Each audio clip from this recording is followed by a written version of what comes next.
இந்த ட்ரிப்பு பாராளுமன்றத்தில் எப்படியாச்சும் ரகலை பண்ணணுங்கிறத டிசைட் பண்ணியாச்சு. அமளி துமளி பண்ணி தான் நம்ம வந்து கவனத்தை ஈர்க்க வேண்டும் அப்படிங்கிற மாதிரி அவங்க டிசைட் பண்ணிட்டாங்க.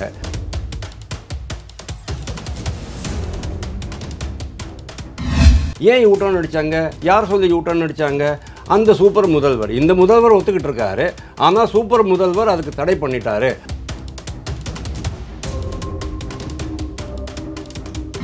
இந்த ப்ராப்ளம் என்ன அப்படின்னா, இவங்களுடைய இந்த மோதல் போக்கு இருக்குது பார்த்தீங்களா, ஆளுநருக்கு எதிராக மோதல் போக்கு, மத்திய அரசுக்கு எதிராக மோதல் போக்கு, ஒரு சில சமுதாயங்களுக்கு எதிராக பிராமணர்களுக்கு எதிரான மோதல் போக்கு, இந்த மாதிரி கண்டினியூஸாக ஒரு மோதல் போக்கையே வச்சுக்கிட்டு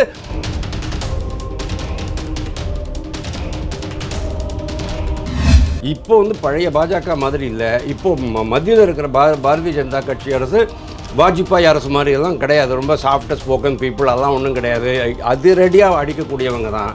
நிர்மலா சீதாராமன்லேருந்து ஆரம்பித்தா கடைசியில் இருக்கிற அந்த கடைசி பெஞ்சில் உட்காந்துருக்கிற எம்எல்ஏ எம்பி வரைக்கும் எழுந்திரிச்சு இவங்களுக்கு எல்லாம் பதில் சொல்லிடுவாங்க.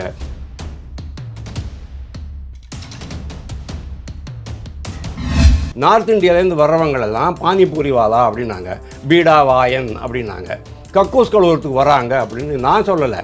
கக்கூஸ் கழுவுறதுக்கு வராங்கன்னு சொல்லிட்டு மாண்புமிகு பாராளுமன்ற உறுப்பினர் தயாநிதி மாறன் அவர்கள் சொன்னது தான் நான் சொல்கிறேன். இப்போ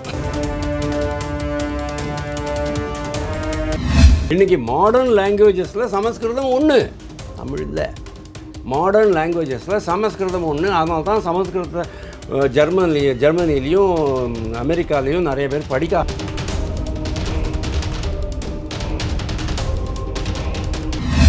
எந்த ஒரு அமைச்சருடைய பையனும் தமிழ் மொழி மட்டும் படிக்கலை சார். அப்படி இருக்கும்போது நீங்கள் ஏன் சார் மற்றவங்களுக்கு படிக்கக்கூடாதுன்னு சொல்கிறீங்க? மற்ற மொழிகள் மீது ஏன் உங்களுக்கு இவ்வளவு வன்மம்?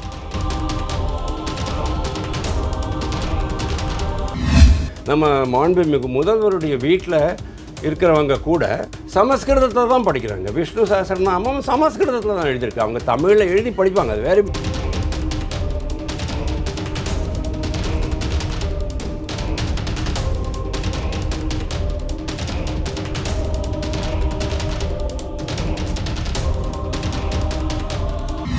எல்லோ பெஞ்ச் நேயர்களுக்கு வணக்கம். இன்றைக்கி நம்ம கூட அரசியல் விமர்சகர் வாசுதேவன் சார் இருக்காரு. அவர்கிட்ட கேட்க நிறைய கொஸ்டின்ஸ் இருக்குது, வாங்க கேட்போம். வணக்கம் சார்.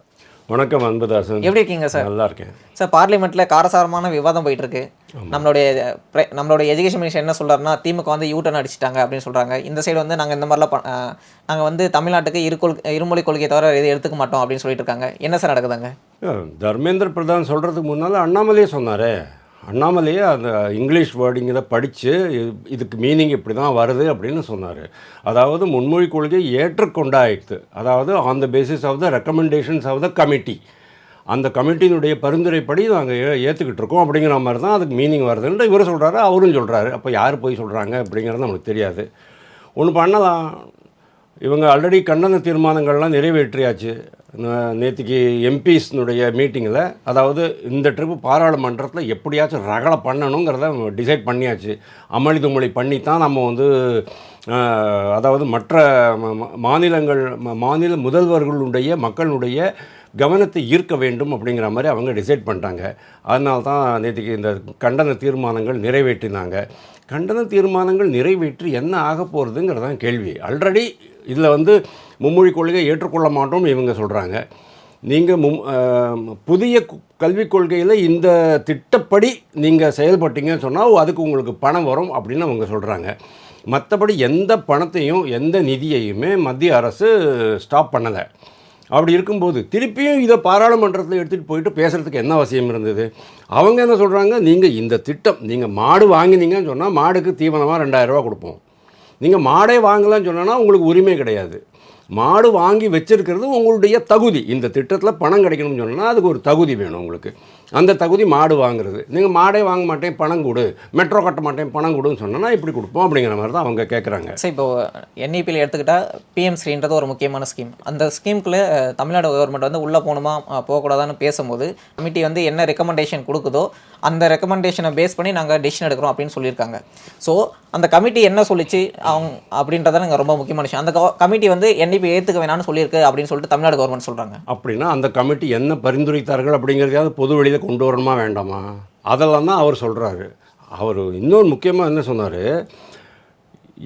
சூப்பர் முதல்வர் அப்படின்னாரு. அப்படின்னா என்ன அர்த்தம்?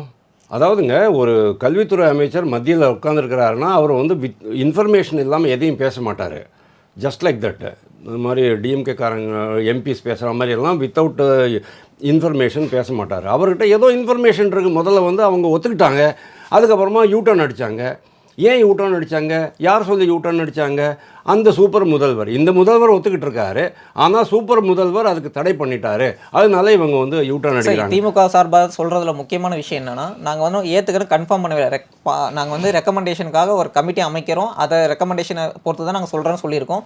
நாங்கள் ரெக்கமெண்டேஷன் வந்துச்சு, நாங்கள் ஏற்றுக்கலாம் அப்படின்னு சொல்கிறாங்க. திருப்பியும் பேக் டு ஸ்கொயர் ஒன், அதே இடத்துல தான் வந்திருக்கோம் நாம். அதாவது இவங்க இந்த மோதல் போக்கு வச்சுட்டு இருக்காங்க. நீங்கள் என்ன சொன்னாலும் சரி நாங்கள் ஒத்துக்க மாட்டோம் அப்படிங்கிற மாதிரி ஒரு மோதல் போக்கு அவங்களுக்கு இருக்குது.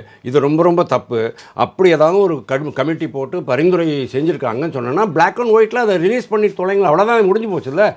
அதை ரிலீஸ் பண்ணிட்டீங்கன்னு சொன்னால் இன்கேஸ் அவங்க வந்து மும்மொழி கொள்கை தேவையில்லைங்கிற மாதிரி அவங்க, அதாவது பிஎம் ஸ்ரீ வேண்டாம் அப்படிங்கிற மாதிரி அவங்க சொல்லிருந்தாங்கன்னு சொன்னேன்னா ஓகே, பிஎம் ஸ்ரீ வேண்டாம், அவங்களும் ஒன்றும் இன்சிஸ்ட் பண்ண போகிறதில்ல. நான் என்ன கேட்குறேன், பிஎம் ஸ்ரீ பள்ளிங்கிறது ஒரு திட்டம், அதாவது புதிய கல்வி திட்டத்தில் இருக்கிற ஒரு சிறு பகுதி தான், ஒரு சின்ன பகுதி தான். அதில் இன்னும் 500 பக்கங்கள் இருக்குது. இது வந்து ஒரு 4 பக்கம்தான். ஆனால் அந்த பாக்கி 496 பக்கம் இருக்கே, அதெல்லாம் நீங்கள் பார்த்துக்குங்களேன். அது யார் வேண்டாம் சொன்னது? இந்த ப்ராப்ளம் என்ன அப்படின்னா, இவங்களுடைய இந்த மோதல் போக்கு இருக்குது பார்த்தீங்களா, ஆளுநருக்கு எதிராக மோதல் போக்கு, மத்திய அரசுக்கு எதிராக மோதல் போக்கு, ஒரு சில சமுதாயங்களுக்கு எதிராக, பிராமணர்களுக்கு எதிரான மோதல் போக்கு, இந்த மாதிரி கண்டினியூஸாக ஒரு மோதல் போக்கையே வச்சுக்கிட்டு நம்ம இன்னும் ஒரு வருஷம் ஓட்டிடலாம், அதுக்கப்புறமா வந்து வாக்குகளை அள்ளி திருப்பியும் ஆட்சிக்கு வந்துடலாம் அப்படிங்கிற மாதிரி இவங்க பார்க்குறாங்க. ரொம்ப ரொம்ப தவறான ஒரு கணக்கு. நிறைய பேர் அவங்கள்ட்ட சொல்லிட்டாங்க. வரிகுடா இயக்கம் அப்படின்னு ஆரம்பித்தார் முதல்வர், அப்புறமா கெட் அவுட் மோடி அப்படின்னு ஆரம்பித்தார். எல்லாத்துலேயும் வாங்கி கட்டிக்கிட்டாங்க. இப்போ வந்து பழைய பாஜக மாதிரி இல்லை. இப்போது மத்தியில் இருக்கிற பாரதிய ஜனதா கட்சி அரசு வாஜ்பாய் அரசு மாதிரி எல்லாம் கிடையாது. ரொம்ப சாஃப்ட் ஸ்போக்கன் பீப்புள் அதெல்லாம் ஒன்றும் கிடையாது. அதிரடியாக அடிக்கக்கூடியவங்க தான். நிர்மலா சீதாராமன்லேருந்து ஆரம்பித்தா கடைசியில் இருக்கிற அந்த கடைசி பெஞ்சில் உட்காந்துருக்கிற எம்எல்ஏ எம்பி வரைக்கும் எழுந்திரிச்சு இவங்களுக்கு எல்லாம் பதில் சொல்லிவிடுவாங்க. அந்த மாதிரி ஒரு நிலைமையில் இருக்கும்போது இவங்களுக்கு வந்து லோக்கலாக கிரவுண்டு ஸ்லிப் ஆகிக்கிட்டே போகிறது. இவங்களுடைய இமேஜ் ரொம்ப பாதிப்புக்கு ஏற்படுது. அதாவது ரொம்ப இவங்களுடைய டிஎம்கேங்கிற அந்த இமேஜ் வந்து ரொம்ப பயங்கரமான பாதிப்புக்கு உள்ளாக இருக்குது. நீங்கள் வந்து ஹிந்தி மொழியினால் 56 சிறு மொழிகள் நசுக்கப்பட்டு விட்டன, ஒழிக்கப்பட்டு விட்டன அப்படின்ட்டு ஒரு கடிதம் எழுதினார் இல்லையா? யோகேந்திர யாதவ் யார்? சேஃபாலஜிஸ்ட்டு, அதாவது ஊடகவியலாளர், சாரி அது என்ன சொல்லுவாங்க, தேர்தல் வியூக வகுப்பாளர்னு வச்சுக்கோங்க. அவரே சொல்லிட்டாரு, இது வந்து this is written in bad taste, ரசிக்கத்தக்கதாக இல்லை, இது உண்மைக்கு புறம்பாக இருக்கிறது, உங்களுடைய மொழியை வளர்ப்பதற்காக இந்தியை நீங்கள் மட்டம் தட்டக்கூடாது அப்படிங்கிற மாதிரி எழுதி சொல்கிறாரு. அவர் யார்? Anti Modi man. அதாவது இந்த இண்டி கூட்டணி அப்படின்னு எதிர்க்கட்சி கூட்டணிகளுக்கு ஆதரவாக செயல்பட்டு கொண்டிருப்பவர் தான்.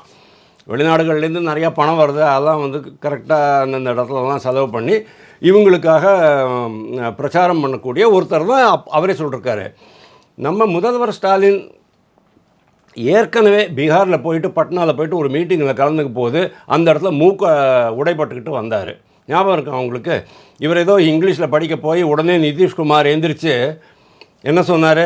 ஓ இங்கிலீஷ் நஹி சல்தா ஹை, ஹிந்தி சீக்கே ஆஜாவ் அப்படின்னாங்க. அதாவது இங்கிலீஷ்லாம் நம்மளுக்கு தெரியாது, ஹிந்தி படிச்சுக்கிட்டு வாயா அப்படின்னு சொன்னார்.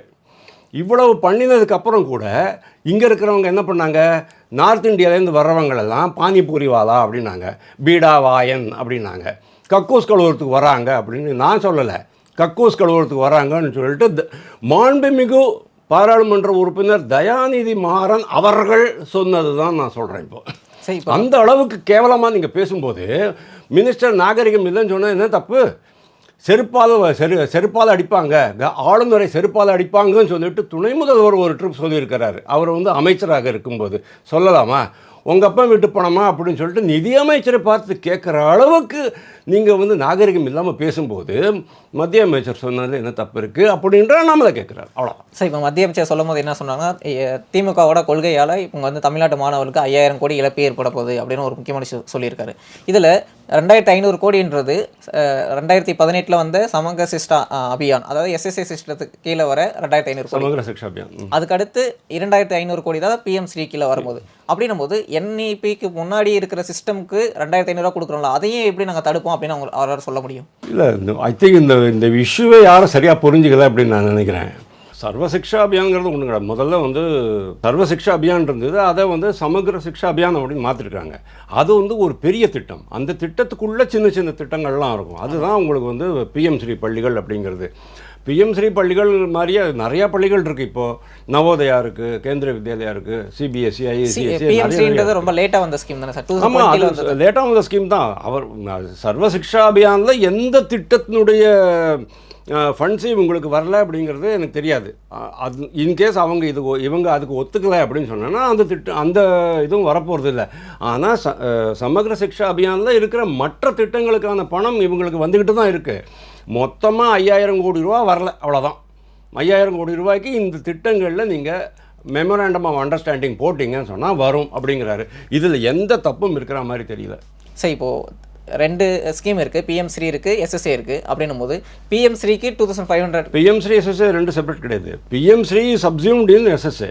பிஎம் ஸ்ரீ வந்து எஸ்எஸ்ஏக்குள்ளேயே இருக்கிற ஒரு இதுதான். ஆமாம் சார். இப்போது பிஎம் ஸ்ரீ வந்து ஒரு டாப் ஒரு ஏற்கனவே இருக்கிற ஸ்கீம்னு வச்சுங்களா, அதில் வந்து 2,500 crore தமிழ்நாட்டுக்கு வர வேண்டியது. அதுவே வரலன்னு சொல்கிறது தான் ஃபஸ்ட்டு இங்கே ஸ்டார்ட் ஆன பிரச்சனையே. இல்லை, அதுதான் நான் உங்கள்கிட்ட சொல்கிறேன். அந்த 2,500 கோடி ரூபாய் எந்த திட்டத்தில் உங்களுக்கு கிடைக்கல, அந்த திட்டத்துக்கு இவங்க எம்ஓயு சைன் பண்ணாங்களா, அது எனக்கு தெரியாது. அது 2018 முன்னாடி இருந்தே இருக்குல்ல சார். அது அதெல்லாம் வந்துட்டு தான் இருந்துச்சு. அதைத்தான் சார் சொல்கிறேன். அது இவ்வளோ வருஷமாக வந்துட்டு இருக்கிறது இப்போ வரல நம்ம சொல்ல முடியாது. முதல்ல வந்துட்டு இருக்கிறதெல்லாம் வந்துட்டு தான் இருக்குது. ஆனால் அதுக்கப்புறமா சப்சிக்வெண்ட்லி அவங்க ஏதாவது சேஞ்சஸ் பண்ணிருக்காங்களாங்கிறது நம்மளுக்கு தெரியாது. ஏதாவது சேஞ்ச், ஏன்னா இவங்க வந்து 2,500 தான் கேட்டிருக்காங்க. 2,500 கோடி தான் இவங்க கேட்டாங்க. அப்புறம் இந்த தர்மேந்திர பிரதானே முன்னால் வந்துட்டு 2,500 இல்லைப்பா 5,000 கோடி ரூபா உங்களுக்கு லாஸ் ஆகிடும் அப்படின்னு அவர் சொன்னார். அப்போ என்ன திட்டம் மாற்றிருக்காங்க அப்படிங்கிறது எனக்கு அதான் சார் முக்கியமான விஷயம். இப்போ வந்து 5,000 கோடி நீங்கள் லாஸ் ஆக போகிறீங்கன்னு சொல்லிட்டு நம்மளுடைய கல்வி அமைச்சர் சொல்கிறாரு. ஆனால் தமிழ்நாடு கவர்மெண்ட் என்ன சொல்கிறாங்கன்னா, நாங்கள் பிஎம் ஸ்ரீ வந்து செகண்டாக பேசிக்கலாம், ஃபஸ்ட் எங்களுக்கு எஸ்எஸ்ஏக்கு வர நிதியே கொடுக்கலன்றதானே எங்கள் பெரிய பிரச்சனை அப்படின்றாங்க. அதுதான் நான் சொல்கிறேன். எஸ்எஸ்ஐயில் எந்த திட்டத்திற்கான நிதி இவங்களுக்கு கிடைக்கல அப்படிங்கிறத இவங்க சொல்லணும். அதுக்கப்புறம் தான் நம்ம அதை பற்றி பேச முடியும். இவங்க அது கிளியராக சொல்லுங்கள். என்ன, அதாவது உங்களுக்கு என்ன எஸ்எஸ்ஏயில் வந்து எந்த ICT, for example information and communication technology lab, அது பண்ணுறதுக்காக கொடுக்கலையா, அல்லது ஒயிட் வாஷ் பண்ணுறதுக்காக கொடுக்கலையா, கழிப்பறை திட்டத்துக்காக கொடுக்கலையா, மிட் டே மீல்ஸ்க்காக கொடுக்கலையா, அல்லது ஆசிரியர்களுக்கு ஸ்பெஷல் பயிற்சிக்காக செலவிடப்பட வேண்டிய தொகையை கொடுக்கலையா, அல்லது விசேஷ டீச்சர்ஸ் அப்பாயின்மெண்ட்டுக்காக வேண்டியது கொடுக்கலையா, என்ன கொடுக்கலங்கிறத அவங்க சொன்னால் தானே அவங்க கொடுப்பாங்க. அதாவதுங்க முதல்ல 2018 இருக்கிற ஸ்கீம் தான். அதில் என்னென்னலாம் கொடுத்துட்ருக்காங்களோ அதெல்லாம் வந்துக்கிட்டு தான் இருக்குது. பிஎம் ஸ்ரீ பள்ளிகளோடது மட்டும்தான் இவங்களுக்கு வரல அப்படிங்கிறது என்னுடைய புரிதல். ஸோ அடுத்ததாக பார்த்தா நம்ம ஒரு முக்கியமான விஷயம் பேசுனீங்க. அது வந்து ஸ்டாலின் வந்து பாட்னாவுக்கு போகும்போது அவர் வந்து இங்கிலீஷில் பேசுனா அவர் ஒரு நிதிஷ்குமார்கிட்ட ஒரு மூக்கறுக்கப்பட்டார் அப்படின்னு ஒரு முக்கியமான விஷயம் பேசுகிறீங்க. அப்படின்னும் போது அங்கே இருக்கிற நார்த் இந்தியன் ஸ்டேட்ஸில் இருக்க யூபியோ பீகாரோ அவங்க வந்து ஒரு லாங்குவேஜ் தான் படிக்கிறாங்க. இப்போ சவுத் இந்தியாவில் இருக்கிறவங்க 3வது லாங்குவேஜ் நாங்கள் படிக்க சொல்கிறோம். ஆனால் நார்த் இந்தியாவில் இருக்கிற ஸ்டேட்ஸ் ஒரே ஒரு லாங்குவேஜ் தான் படிக்கிறாங்க அப்படின்ற ஒரு முக்கியமான கொஸ்டின் எழுதில்ல சார்? கரெக்டு. இப்போது இன்றைக்கி தந்தி டிவியில் ஒரு இது போட்டிருந்தாங்க, பார்த்தேன் நான். அதை கிட்டத்தட்ட 90% அந்த 4 மாநிலங்களில், அதாவது யூபி, உத்தராகண்டு, ஹிமாச்சல் பிரதேஷ், பீகார், இந்த 4 மாநிலங்களில் 90% பீப்புளுக்கு ஹிந்தி மட்டும்தான் தெரியும். அதான் சார், மற்ற ஸ்டேட் வந்து ஒரே லாங்குவேஜ் தான் பேசுகிறாங்க. அவங்க நம்ம 2வது லாங்குவேஜ் 3வது லாங்குவேஜ் படிங்கன்றது பேச கம்மியாக இருக்குது. ஆனால் ஏற்கனவே 2 லாங்குவேஜ் 3 லாங்குவேஜ் படிச்சுட்டு இருக்க ஸ்டேட்டில் வந்து நீ இன்னொரு லாங்குவேஜ் படிங்க அப்படின்ற தமிழ்நாட்டில் இங்கிலீஷ் பரவலாக இருக்குதுன்னு ஒத்துக்கிறோம். ஆமாம், 18% பீப்புள் ஆங்கிலம் தெரியும் அப்படின்னு இவங்க சொல்கிறாங்க. ஆனால் அவ்வளோ இருக்காங்கிறது எனக்கு தெரியல. மேபி 10-12%க்குள்ளே தான் தமிழ்நாட்டில் வந்து இங்கிலீஷ் பேசுகிறவங்கலாம் இருப்பாங்க. 2011 சென்சஸ்லேயே ஆமாம், கரெக்ட், 2 மொழி பேசுகிறவங்க தமிழ்நாடு நான் அதை பார்த்தேன். ஆனால் இங்கிலீஷ் நாலேஜ், இங்கிலீஷ் மொழியினுடைய அறிவு அப்படிங்கிறது உங்களுக்கு மற்ற ஆங்கில மொழி, ஏன்னா மேக்ஸிமம் இந்த சயின்ஸு, இன்ஜினியரிங், இது எல்லாமே even for that matter philosophy and such திங்ஸும் ஆர்ட்ஸ்லாம் கூட எல்லாமே இங்கிலீஷில் தான் ரொம்ப அதிகமாக எழுதப்பட்டிருக்கு அப்படிங்கிறதுனால அந்த மொழியில் நம்மளுக்கு ஒரு புலமை கிடச்சிதுன்னு சொன்னால் நம்ம அந்த புக்கெல்லாம் படிக்க முடியும், இன்டர்வியூ பண்ண முடியும், புரிஞ்சுக்க முடியும், நம்மளுடைய அறிவு வளரும் அப்படிங்கிறது ஒரு இது. அது ஒரு மிகப்பெரிய அட்வான்டேஜ் தமிழனுக்கு. ஆமாம், ரைட். ஆனால் அந்த அறிவு அவங்களுக்கு இல்லை. அதாவது யூபி பீகாரில் இருக்கிறவங்களுக்கெல்லாம் அந்த ஆங்கில புலமை இல்லை, அறிவுன்னு சொல்லக்கூடாது, புலமை இல்லை. அப்படிங்கிறதுனால அவங்களுக்கு அந்த ப்ராப்ளம் இருக்குங்கிறது நம்மளுக்கு தெரியும். அதனால் நீங்கள் ஏன் அவங்களோட கம்பேர் பண்ணிக்கிறீங்க? அதாவது உங்களை விட தாழ்ந்து இருக்கிறவங்களோட நீங்கள் ஏன் கம்பேர் பண்ணுறீங்க? உங்களை விட உயர்ந்த நிலையில் இருக்கிறவங்கள நீங்கள் கம்பேர் பண்ண வேண்டாமா? மகாராஷ்டிராவில் மராட்டி யாருக்குமே வராது சார். மராட்டியையே அவங்க வந்து இங்கிலீஷில் எழுதி படிப்பாங்க. அது நல்ல விஷயமா சார்? மராட்டிய இங்கிலீஷ், ஆமாம், இங்கிலீஷில் எழுதி படிக்கிறது ரொம்ப அருமையான, அதாவது வேறு வழி கிடையாது அவங்களுக்கு. சார் வேறு வழி கிடையாது. கவர்மெண்ட் வந்து ஸ்டெப் எடுத்து மராத்தியை வந்து ப்ரொடெக்ட் பண்ணவே தான். மராட்டி எவ்வளவோ பண்ணுறாங்க அவங்க. ஆனாலும் வந்து மராட்டி மக்களுக்கே மராட்டி வந்து ரொம்ப ஜாஸ்தி தெரியாது. ஏன்னா நான் மகாராஷ்டிராவில் 18 வருஷம் இருந்திருக்கேன். ஓகே, மராட்டியில் எவ்வளோ பேர் ஃபெயில் ஆகிறாங்க, தமிழ்நாட்டில் எவ்வளோ ஃபெயில் ஆகிறாங்கிற மாதிரி அங்கேயே எனக்கு தெரியும். சொன்ன ஸ்டேட்மெண்ட்டில் வந்து இப்போ வந்து ஆனால் அவங்க ஹிந்தியில் புலமை பெற்றவர்கள். அதனால என்ன ஆயிடுச்சு அப்படின்னு சொன்னால் அவங்களால சரளமாக எல்லாரோடையும் பேச முடிகிறது. எந்த மாநிலத்தில் போனாலும் எந்த ஒரு சுச்சுவேஷன்லேயும் ஒரு மொழினால் கஷ்டப்படாமல் அவங்க பாட்டு இயல்பான வாழ்க்கையை வாழ முடியும்.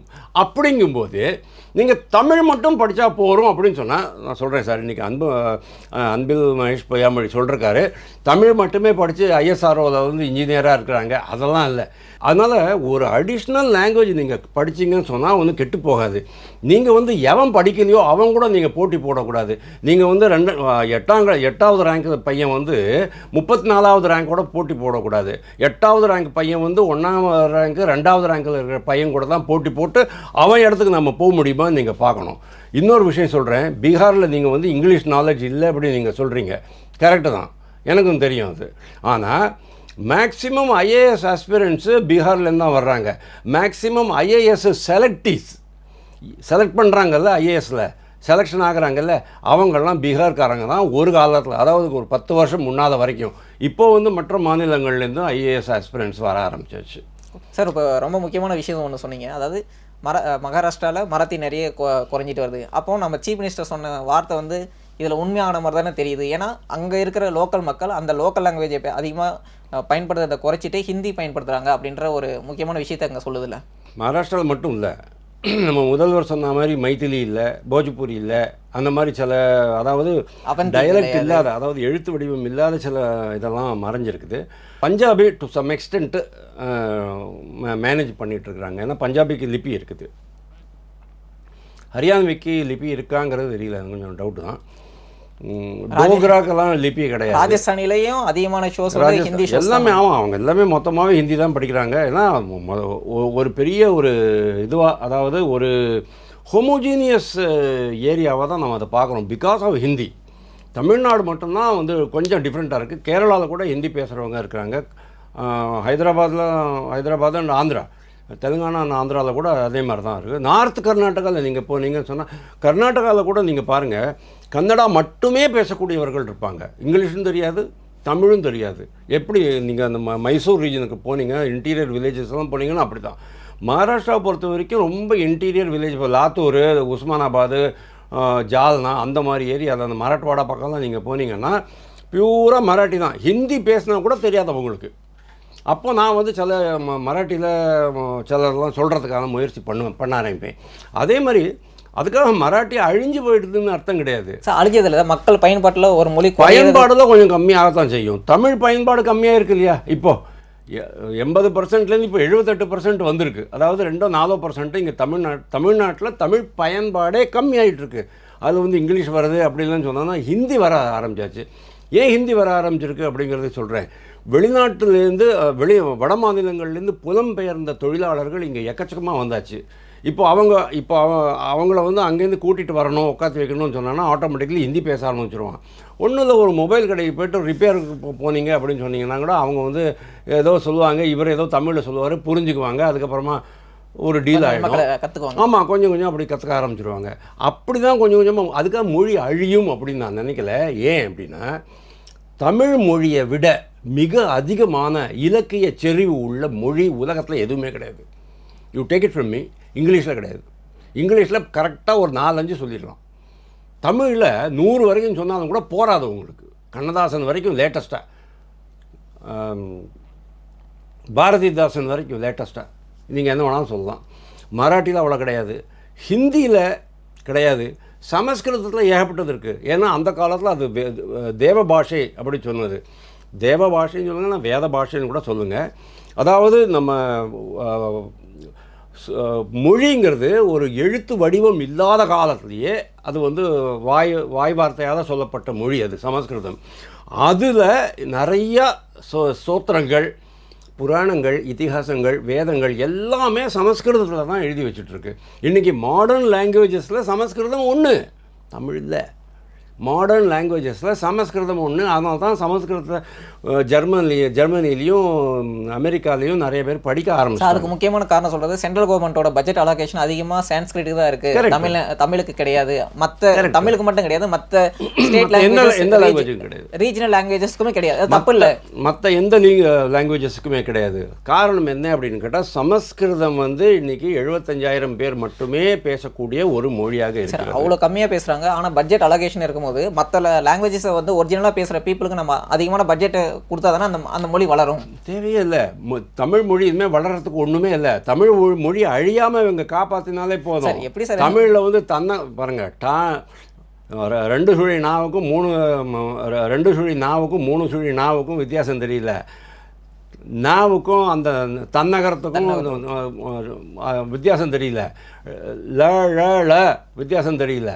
சரி, இப்போ அதெல்லாம் தான் அவங்க பண்ணணும். இப்போ தமிழ்நாட்டில் இருக்கிற தமிழ் டீச்சர்ஸ் என்ன சொல்கிறாங்கன்னா, அவங்களுக்கு வந்து கம்மியான சம்பளம் கிடைக்குது அப்படின்னும் போது இப்போ சென்ட்ரல் கவர்மெண்ட்டும் சேர்ந்து அவங்களுக்கு பட்ஜெட் அலோகேட் பண்ணி இப்போ தமிழ் டீச்சர்ஸை எடுத்துகிட்டு போய் பக்கத்து ஸ்டேட்டோ இல்லை மற்ற மும்மொழியில் இருக்கிற ஸ்டேட்ஸ்லேயே போடும்போது தானே தமிழ் மொழியும் வளரும், தமிழ் டீச்சர்ஸும் வளருவாங்க. அப்படின்னும் போது பட்ஜெட் அலோகேஷன் கம்மியாக இருக்கும்போது தமிழ் மொழி எப்படி வளரும்? ஒரு ஸ்டேட் மட்டும் எப்படி தமிழை வளர்த்து முடியும்? நீங்கள் 4 லட்சம் கோடி ரூபாய்க்கு பட்ஜெட் போடுறீங்க, 3,10,000 கோடி, அப்புறம் 1 லட்சம் கோடி கடன் வேற வாங்குறீங்க. அதெல்லாம் எங்கே சார் போகுது? இவ்வளோ வருஷமாக சொல்கிறேன்னு தப்பாக நினச்சிக்காதீங்க. கருணாநிதி பீரியடில் வந்து 10,000 கோடி ரூபா துறைக்கு ஒதுக்கீடு அப்படின்னா இன்றைக்கி வந்து 44,000 கோடி ரூபா ஒதுக்கீடுன்னு வச்சுக்குவோம். இவ்வளோ வருஷமாக நீங்கள் பண்ணிகிட்ருக்கீங்களே, இந்த பணமெல்லாம் எங்கே போச்சு? ஒரு பிரைம் மினிஸ்டர் நரேந்திர மோடி வந்ததுக்கப்புறம் தான் வந்து பனாரஸ் யூனிவர்சிட்டியில் வந்து ஒரு இருக்கை பண்ணணுமா, ஆக்ஸ்ஃபோர்டில் ஒரு தமிழ் இருக்கை பண்ணணுமா? ஏன் நீங்களே பண்ணியிருக்கலாமே, நீங்களே அதை வந்து உலக அளவில் எடுத்துகிட்டு போயிட்டுருக்கலாமே. அது மட்டும் இல்லாமல் தமிழினுடைய தொழில்நுட்ப பயன்பாடு என்னங்கிறது நீங்கள் பாருங்கள். தமிழில் நீங்கள் வந்து சமஸ்கிருதம் எப்படி 2.5 கலந்துருக்குங்கிறது தெரியுமோ? கிட்டத்தட்ட 2000 வார்த்தைகள் நம்ம யூஸ் பண்ணுற வார்த்தைகள் சமஸ்கிருத வார்த்தைகள் தான். எங்கிட்ட மொத்த லிஸ்ட்டே என்கிட்ட இருக்குது. நீங்கள் ஏதாவது ஒரு வார்த்தை, நீங்கள் உதயம் இருக்குது, சூரியன் இருக்குது, டிஎம்கேனுடைய அந்த இது இருக்குது, அது என்னது அவங்க பேர் நிதி, கருணாநிதி, உதயநிதி, இது மாதிரி பேர் எல்லாமே ஸ்டாலின் அப்படிங்கிறது ருஷ்யன் வேர்டு. ஓகே, எவ்வளவோ 2.5 கலந்துருக்கு தமிழில். அதெல்லாத்தையும் நீங்கள் நீக்கிட்டீங்கன்னு வச்சுங்க சமஸ்கிருதத்தை, உங்கள் தமிழ் படிக்க யாரும் புரிஞ்சிக்க முடியாத தமிழாக போயிடும். அது யார் பரிமேலழகர் தமிழாக மாறிடும் அது. அப்போது சமஸ்கிருதம் எல்லா பாஷைகள்லேயும் மொத்தமாக பரவி இருக்குது. அப்படிங்கும்போது சமஸ்கிருதத்தை தான் நம்ம வந்து ஒரு காமன் லாங்குவேஜாக பாதுகாக்க வேண்டிய ஒரு இது இருக்குது. இங்கே தமிழ்நாட்டில் வைக்கிற முக்கியமான ஒரு விமர்சனமே இதுதான் சார். ஏன்னா கடைசியில் நேஷனல் எஜுகேஷன் பாலிசி என்ன சொல்லுதுன்னா, சான்ஸ்கிரிட்டை தான் இந்தியாவோட ஒரு ஹோமோஜினியஸ் லாங்குவேஜாக கொண்டு வரணும் அப்படின்றத அவங்க பேசுகிறாங்க. அந்த பாயிண்ட் தான் நான் வந்தேன். அதனால தான் அவங்க என்ன சொல்கிறாங்க, நம்ம சமஸ்கிருதத்துக்கு 18 யூனிவர்சிட்டிஸ் இருக்குது, சமஸ்கிருதத்தில் வந்து நிறையா இதெல்லாம் எழுதியிருக்கிறாங்க. அதாவது ஒரு சில சமூகத்தினர் சமஸ்கிருதத்தில் தான் படிக்கிறாங்க. ஓகே, அதாவது நம்மளோட ஸ்தோத்திரங்கள் எல்லாமே சமஸ்கிருதத்தில் தான் இருக்குது. நம்ம மாண்புமிகு முதல்வருடைய வீட்டில் இருக்கிறவங்க கூட சமஸ்கிருதத்தில் தான் படிக்கிறாங்க. விஷ்ணு சஹஸ்ரநாமம் சமஸ்கிருதத்தில் தான் எழுதியிருக்கு. அவங்க தமிழில் எழுதி படிப்பாங்க, அது வேறு விஷயம். ஒரு மொழியை வந்து படிக்கிறது தப்பு கிடையாது. ஒரு மொழியை வந்து நம்ம பாதுகாக்கணுன்றது எல்லாத்துக்கும் முக்கியம். ஒரு மொழிக்கு மட்டும் நம்ம பாதுகாப்பு, ஒரு மொழிக்கு மட்டும் இல்லை, எல்லா மொழிக்கும் பாதுகாப்பு. அதுக்கு நீங்கள் என்ன பண்ணணும், ஃபஸ்ட்டு அந்த மொழியை படிக்க வைக்கணும் மக்களை. அதை தான் அவங்க சொல்கிறாங்க, நீங்கள் வந்து 8ஆம் கிளாஸ் வரைக்கும் கட்டாய பாடமாக்குங்கள்னு சொல்கிறாங்க. அதை ஏன் நீங்கள் ஏற்றுக்க மாட்டேங்கிறீங்க? எல்லா மொழிகளும் கிட்டத்தட்ட ஒரு 14 மொழிகள் ப்ளஸ் ஒரு 8 மொழி 22 மொழிகள் இருக்குது. அந்த 22 மொழிகளுக்கும் மத்திய அரசு ஈக்குவல் இம்பார்ட்டன்ஸ் கொடுத்து வச்சுருக்கு. அதில் 2 ஆப் இருக்குது. அதாவது ஒரு டேட்டா பேஸ் இருக்குது, அதுக்கப்புறமா ஒரு ஆப் இருக்குது. அது ஈபோலியோ சம்திங் ஈபோலி ஆர் ஈபோலியோ அதர் பேர். அதில் உங்களுக்கு வந்து எந்தெந்த மொழிகள் வந்து கொஞ்சம் தேஞ்சு போயிட்டுருக்கோம். ஃபார் எக்ஸாம்பிள் பார்சி மொழி இருக்குது. பார்சி பாப்புலேஷனே 56,000 பேர் தான். அந்த 56,000 பேரும் இன்றைக்கி வந்து ஹிந்தியில் பேச ஆரம்பித்தாச்சு. வீட்டில் இருக்கிறவங்க மட்டும்தான் பார்சியில் பேசுவாங்க. ரிட்டன் டேட்டாலாம் இருக்கு இல்லையா? சரி, இப்போ அந்த இது இப்போது அவங்கெல்லாம் அந்த மொழி அழியாமல் இருக்கிறதுக்கு என்னென்ன பண்ணணும் அப்படிங்கிறத அவங்க பார்த்துக்கிட்டு இருக்காங்க. அதே மாதிரி ஒரு பர்டிகுலர் அமைப்பு ஏற்படுத்திருக்காங்க. அந்த அமைப்பு பேர் மறந்துட்டேன், திடீர்னு கேட்டோன்னே ஞாபகம் இல்லை. அந்த அமைப்பு என்ன பண்ணுறது அப்படின்னா, இந்தியாவில் இருக்கிற எந்தெந்த மொழிகளில் என்னென்னலாம் ப்ராப்ளம்ஸ் இருக்கோ அதெல்லாத்தையும் கொஞ்சம் கொஞ்சமாக சால்வ் பண்ணிட்டு வரணும். அதுக்கு தான் வந்து நேஷ்னல் எஜுகேஷன் பாலிசியில் நீங்கள் வந்து உங்களுடைய தாய்மொழியை நீங்கள் வந்து வளர்க்கணும். அப்படின்னா உங்களுடைய தாய்மொழி 8ஆம் கிளாஸ் வரைக்கும் பாடமாக வச்சுக்கணும். தமிழ் மொழியிலே, அதாவது தாய்மொழியிலேயே கல்வி கற்றுக்கணும் அப்படின்னு அவங்க சொல்கிறாங்க. இதில் என்ன தப்பு இருக்குது சார்? தாய்மொழியில் கற்றுக்கிறது தப்பு இல்லை சார். இப்போ வந்து நார்தர்ன் பார்ட் ஆஃப் இந்தியாவில் ஒரு லாங்குவேஜ் படிக்கிறாங்க. அப்படின்னும் போது தமிழில் வந்து நான் வந்து சென்ட்ரல் கவர்மெண்ட்டுக்கு எக்ஸாம் போகிறேன்னு வச்சுக்கலாம். அப்படின்னும் போது சென்ட்ரல் கவர்மெண்ட்டுக்கு நான் தமிழில் வந்து எக்ஸாம் எழுத முடியலன்னா என்னுடைய மொழிக்கு அந்த இம்பார்ட்டன்ஸ் கொடுக்கணும்ல, ஹிந்தி கொடுக்குறோம் இம்பார்ட்டன்ஸை. அதெல்லாம் ஒரு பீரியட் ஆஃப் டைம் தான் வரும். இப்போ தான் அவங்க வந்து 8ஆம் கிளாஸ் வரைக்கும் தமிழ் படியுங்க அப்படின்னு சொல்லியிருக்கிறாங்க. இப்போது நீட்டில் கூட இப்போ தமிழ் இருக்குது, மற்ற லாங்குவேஜஸ்லாம் இப்போ யூபிஎஸ்சி வந்து இதுக்கு முன்னால் வரல. சரி, இப்போ ஹிந்தி எடுத்துக்கிட்டால் ஹிந்தியில் நான் ஹிந்தி வந்து சின்ன வயசுலேயே படிச்சிருக்கேன். ஹிந்தி தான் என்னோட தாய்மொழி, ஹிந்தி தான் நான் எக்ஸாம் எழுதுகிற மொழினா என்னால் யூபிஎஸ்சி வந்து ப்ரிலிம்ஸ்லேருந்து இன்டர்வியூ வரலையுமே ஹிந்தியில் போக முடியும். ஆனால் என்னால் தமிழில் வந்து ப்ரிலிமினரி எழுத முடியாதுல்ல. அப்போது சென்ட்ரல் கவர்மெண்ட் வந்து ஒரு மொழியை எல்லா மொழியும் நாங்கள் பாதுகாக்கிறோன்னு சொல்கிறாங்க. சென்ட்ரல் கவர்மெண்ட்டில் தமிழை கொண்டு வந்திருக்கணும் எத்தனை நாள். திடீர்னு நீங்கள் தமிழை கொண்டு வந்துட்டீங்கன்னு சொன்னால் எல்லோரும் பாஸ் பண்ணிவிடுவாங்கன்னு அர்த்தம் கிடையாது. நீங்கள் முதல் தாய்மொழியில் இந்த கல்வியை ஆரம்பிங்க, 8ஆம் கிளாஸ் வரைக்கும் ஆரம்பிங்க. அதுக்கப்புறமா ஒரு ஆப்ஷனல் சப்ஜெக்டாக அதை வைங்க. 11ஆம் கிளாஸ் வரைக்கும் அவங்க படிப்பாங்க. நான்லாம் வந்து ஐ திங்க் கிராஜுவேஷனில் செகண்ட் இயர் வரைக்கும் எங்களுக்கு வந்து தாய்மொழி தான் இருந்தது. அதாவது ஒரு எக்ஸ்ட்ரா பாடமாக இருந்தது. அதில் வந்து ஒரு லெவலுக்கும் இந்த ஒரு கடினமான இது, அதுக்கு அடுத்த லெவலில் இன்னும் அதிகமான கடினமான செயல்கள்லாம் வந்துட்டு இருந்தது. அப்போ தான் அது வந்து மண்டையில் ஏறும். அப்போ தான் உங்களுக்கு வந்து அந்த மொழிங்கிறது எவ்வளோ இம்பார்ட்டன்ட் அப்படிங்கிறது உங்களுக்கு தெரியும். சொன்னீங்க தமிழ் வந்து எவ்வளோ சிறந்த மொழி, இலக்கியத்தில் எவ்வளோ சிறந்த மொழி. அப்படிமா அந்த மொழியை வந்து ஒரு எக்ஸாம் நடத்துறதுக்கான ஒரு கெப்பாசிட்டி இல்லாத மொழியாக நம்ம பார்க்குறோமா? அது யாருடைய கையில் இருக்குது? நீங்கள் கோஆப்ரேட் பண்ணால் தானே முடியும். இப்போது சார் ஒரு நிமிஷம் சார், ப்ரிலிமினரி ஆகட்டும், ஃபைனல் ஆகட்டும், ஐஏஎஸ் ஆகட்டும், அல்லது எனி அதர் ஜேஇ ஆகட்டும், எதுவாகட்டும், எல்லா மொழிகள்லேயும் வரணும் அப்படிங்கிறது தான் என்னுடைய விருப்பம். எல்லா மொழிகள்லேயும் ஆட்டோமேட்டிக்கலாக அது வரணும். வந்துச்சுன்னா ரொம்ப நல்லது. அது வர்றதுக்காக தான் உங்களுக்கு மாநிலங்களுடைய ஒத்துழைப்பு வேணும் அப்படின்னு அவங்க சொல்கிறாங்க. இப்போ தான் அந்த கிட்டத்தட்ட ஒரு 4-5 இயர்ஸ்க்கு முன்னால் தான் அந்த கட்டமைப்பு ஆரம்பிச்சிருக்காங்க. அவங்களோட ரெக்கமெண்டேஷன் படி தான் இந்த மும்மொழி கொள்கை அப்படிங்கிறத இவங்க வந்து சொல்லியிருக்காங்க. மொழியே வேண்டாம், யூபிக்காரன் வந்து ஹிந்தி தவிர வேறு ஒன்றும் படிக்கல, நான் எதுக்கு ஹிந்தி படிக்கணும், நான் எதுக்கு சைனீஸ் படிக்கணும் அப்படின்னா நீங்கள் வந்து எதுக்கு சார் சிபிஎஸ்சியில் உங்களுடைய பையங்களுக்கெல்லாம் வந்து சைனீஸ் கற்றுக் கொடுக்குறீங்க, ஃப்ரெஞ்சு கற்றுக் கொடுக்குறீங்க, இல்லைனா வேறு ஏதாவது ஜாப்பானீஸ் கற்றுக் கொடுக்குறீங்க, ஜெர்மன் கற்றுக் கொடுக்குறீங்க. German is very important now. Chinese and German தான் இன்றைக்கி வேர்ல்டு லெவலில் ரொம்ப ஜாஸ்தி சார்ட் ஆஃப்டர் லாங்குவேஜஸாக இருக்குது. அப்போ அது கற்றுக் கொடுக்க என்ன காரணம் அப்படின்னு கேட்டால், அவங்களுடைய மைண்டில் எம்ப்ளாய்மெண்ட் மார்க்கெட்டு எல்லாமே everything is determined by employment market. Employment market is the வேர்ல்டில் எங்கே வேணாலும் போய்ட்டு நான் வந்து எம்ப்ளாய்மெண்ட் வேலைவாய்ப்பு பெற முடியும் அப்படின்னு அவங்க நினைக்கிறவங்க பண்ணுவாங்க. ஆல் இண்டியாவில் எங்கே வேணாலும் வேலைவாய்ப்பு கிடைக்கும் அப்படிங்கிற நினைக்கிறவங்க ஹிந்தி படிப்பாங்க, வாலண்டியராக ஹிந்தி படிப்பாங்க. தமிழ்நாட்டை விட்டு நான் எங்கேயுமே போக மாட்டேன். சீமான் சொன்னார் பாருங்க. சீமான் என்ன சொன்னார்? எங்கள் முப்பாட்டனுடைய நிலத்தை உழுவதற்கு நான் எதற்கு ஹிந்தி கற்றுக்கொள்ள வேண்டும் அப்படின்னார்ல. கற்றுக்காதீங்க, ஏர் பிடிச்சிக்கிட்டு தானே போக போகிறீங்க, அது உங்களுக்கு எதுக்கு ஹிந்தி? ஆனால் ஒரு விஷயம் சொல்கிறேன், தஞ்சாவூரில் இன்றைக்கி கூலி தொழிலாளர்கள், விவசாய தொழிலாளர்களில் 50% ஒரிசாக்காரன். கக்கூஸ் கழுவு மட்டும் அல்ல, ஏர் பிடிக்கிறதுக்கு வரான், களை பிடுங்கிறதுக்கு வரான், நாற்று நடுறதுக்கு வரான், அறுவடை பண்ணுறதுக்கு வரான், த்ரெஷிங் பண்ணுறதுக்கு வரான். அங்கேருந்து வரவன் இங்கே வந்து தமிழ் கற்றுக்கணும் இல்லை சார்? அங்கே வர்றவங்க தமிழ் கற்றுக்குறாங்க, தட்ஸ் அ டிஃப்ரெண்ட் திங்கு. ஆனால் அவங்களோட நீங்கள் பேச ஆரம்பிக்கும் போது ஆட்டோமேட்டிக்கலி உங்களுக்கு ஹிந்தி வர ஆரம்பிச்சிடும். அவனும் கொஞ்சம் டுட்டா ஃபுட்டா ஹிந்தியில் தான் பேசுவான். ஏன்னா ஒரிசாவில் ஒரியா மொழி இருக்குது. ஆனால் அவங்க ஓரளவுக்கு ஹிந்தி பேச ஆரம்பிச்சிடுவாங்க. எப்படி பெங்காலில் வந்து வங்காள மொழி ரொம்ப பழைய மொழி தான். தமிழை விட கொஞ்சம் இதுதான். தமிழ் தான் தொன்மையான மொழி, கரெக்டு. அதுக்கப்புறமா தான் மற்ற மொழிகள்லாம் வந்திருக்கு. ஆனால் அதுலேயும் நிறைய லிட்ரேச்சர் இருக்குது. ஆனால் தமிழ் மொழி அளவுக்கு லிட்ரேச்சர் கிடையாது. ஆனால் நீங்கள் சீமான் சொல்கிறாருல்ல, நான் எதுக்கு ஹிந்தி படிக்கணும் நிலத்தை உழறதுக்கு அப்படின்ட்டு. நீங்கள் நிலத்தை மட்டுமே உழுதுகிட்டு இருக்கீங்கன்னு சொன்னால் உங்களுக்கு ஹிந்தி தேவையில்லை.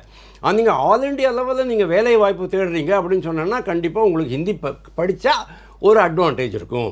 வேர்ல்டு லெவலில் நீங்கள் தேடுறீங்க அப்படின்னு சொன்னால் ஃபஸ்ட்டு கிளாஸ் ஸ்பாட்லெஸ் இங்கிலீஷு, அது கூடவே 2 இன்டர்நேஷ்னல் லாங்குவேஜ் நீங்கள் கற்றுக்கிட்டீங்கன்னு சொன்னோன்னா உங்கள் குழந்தைகளுக்கு மிக மிக பிரகாசமான எதிர்காலம் இருக்கிறது. அதனால தான் வந்து அமைச்சர்களுடைய எந்த ஒரு அமைச்சருடைய பையனும் தமிழ் மொழி மட்டும் படிக்கலை சார். அப்படி இருக்கும்போது நீங்கள் ஏன் சார் மற்றவங்களுக்கு படிக்கக்கூடாதுன்னு சொல்கிறீங்க? மற்ற மொழிகள் மீது ஏன் உங்களுக்கு இவ்வளோ வன்மம்? அதான் கேட்குறேன். சரி, உங்கள் நேரத்தை ஒதுக்கி நிறைய கருத்துக்களை தெரிவித்தமைக்கு ரொம்ப ரொம்ப நன்றி சார். தேங்க்யூ.